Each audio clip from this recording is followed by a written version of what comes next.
Bonjour à tous, bienvenue dans cette nouvelle vidéo. Si vous êtes ici, c'est sûrement parce que vous connaissez cette sensation. Le cœur qui s'emballe, la tête qui tourne, la peur de perdre le contrôle. Cette tempête intérieure appelée crise d'angoisse ou attaque de panique. C'est quoi une crise d'angoisse?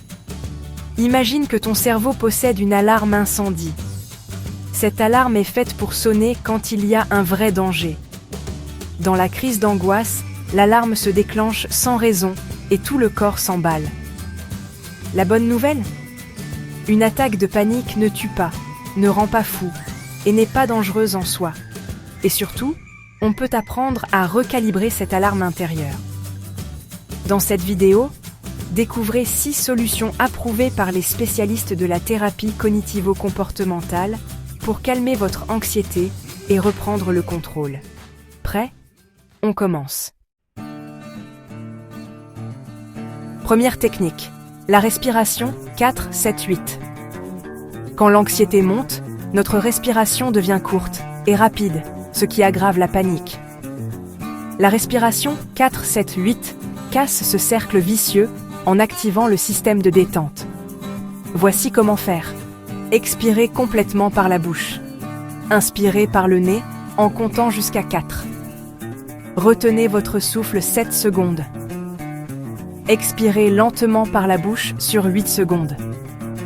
Répétez ce cycle 4 fois. Pratiquez 3 à 5 fois par jour, même quand vous êtes calme. Surtout le matin au réveil, le soir avant de vous coucher et avant une situation anxiogène. Plus vous vous entraînez, plus ce réflexe de calme s'ancrera. En situation de stress, cette respiration devient votre bouée de sauvetage. Cette technique simple peut transformer votre rapport à l'anxiété. Essayez-la dès aujourd'hui. Deuxième technique, l'exposition graduelle. L'anxiété pousse à éviter ce qui fait peur, mais l'évitement renforce la peur. L'exposition, c'est affronter ces peurs progressivement. Listez toutes les situations qui déclenchent votre anxiété. Notez leur intensité de 0 à 100. Classez-les de la moins à la plus effrayante. Commencez par la situation la moins anxiogène. Exposez-vous-y jusqu'à ce que l'anxiété baisse. Utilisez la respiration 4-7-8 pour traverser la vague. Répétez jusqu'à ce que la peur diminue, puis passez à l'étape suivante. Tenez un journal de vos progrès, date, situation, niveau d'anxiété au début et à la fin. Célébrez chaque victoire, même minime. Vous rééduquez votre cerveau à voir que ces situations ne sont pas dangereuses. Petit à petit, la peur perd de sa force. L'exposition graduelle est la voie la plus efficace pour apprivoiser l'anxiété. Avancez à votre rythme, mais avancez. Chaque pas compte. 3. La méditation quotidienne. La méditation est votre antidépresseur, mais pour avoir ce bénéfice, elle demande de la régularité. Pour vivre pleinement le moment, commencez par créer une vraie ambiance apaisante autour de vous. Utilisez un éclairage doux, vous pourrez allumer des bougies, encens ou utiliser l'aromathérapie. Méditez en utilisant une application, une vidéo guidée, ou simplement vous concentrer sur votre respiration. Votre objectif n'est pas d'être performant. L'objectif ici est de faire le vide dans votre esprit. Vous ne devez penser qu'au présent. Oubliez votre passé. Oubliez l'avenir. Allez-y doucement. N'essayez pas de pousser trop loin au début, car cela va se terminer par un désastre. L'une des pires choses que vous puissiez faire est de vous fixer un objectif qui vous semble insurmontable. Essayez plutôt de vous engager dans la pleine conscience, étape par étape. Si vous avez l'impression de retomber dans des pensées bruyantes, arrêtez-vous, faites le vide dans votre esprit et réessayez. L'objectif est toujours la progression, pas la perfection. Il vous faudra un certain temps avant d'atteindre le niveau de pleine conscience que vous recherchez.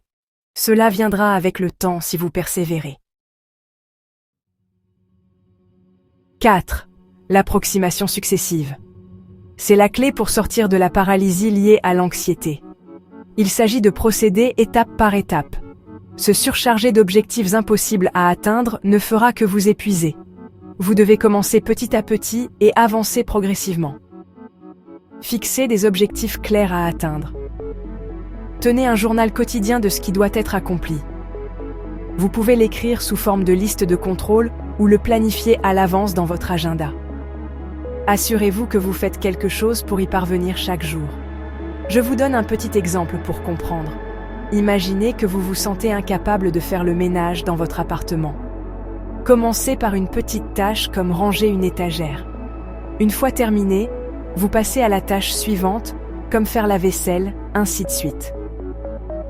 En cumulant ces petites victoires, vous gagnez en confiance et vous aborderez le reste du travail plus sereinement. Chaque étape doit être juste assez difficile pour vous stimuler sans vous submerger. Évaluez votre effort chaque soir dans votre carnet ou votre téléphone.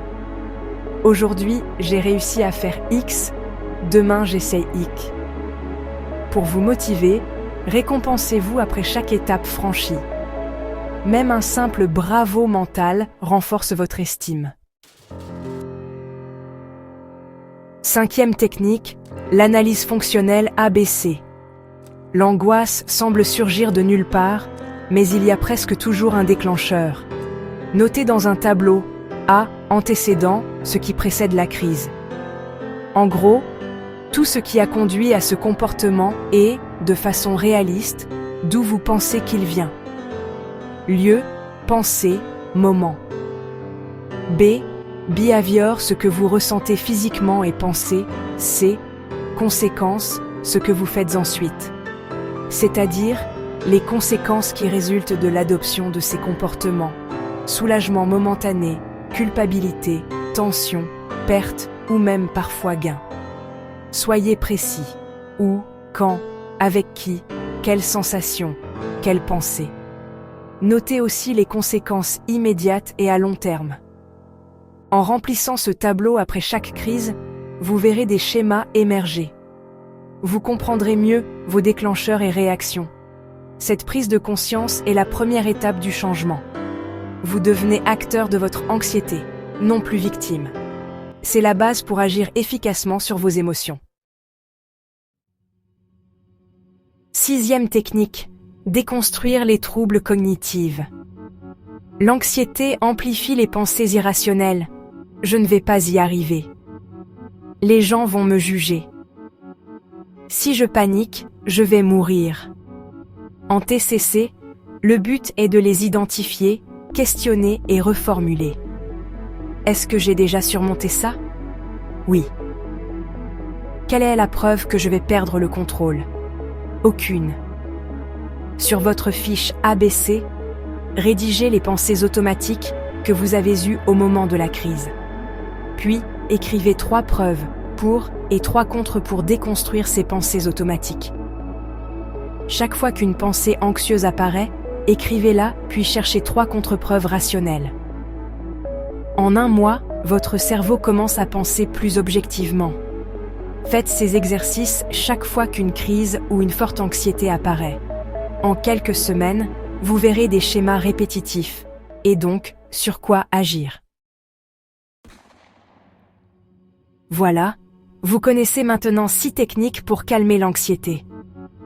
Ce ne sont pas des solutions miracles, mais des outils puissants à pratiquer chaque jour seul ou en vous faisant aider par un thérapeute. La régularité est la clé. Chaque effort compte, même petit. Il y aura des hauts et des bas, c'est normal. La rechute fait inévitablement partie du rétablissement. Ne considérez pas comme un échec le fait que vous n'avez pas été capable de franchir les étapes dans le temps imparti. Il se peut que vous ayez simplement besoin de prendre un peu de recul et de recadrer votre façon de voir le processus. Soyez patient et bienveillant avec vous-même. Si cette vidéo vous a aidé, abonnez-vous et partagez-la. Merci de votre écoute, prenez soin de vous.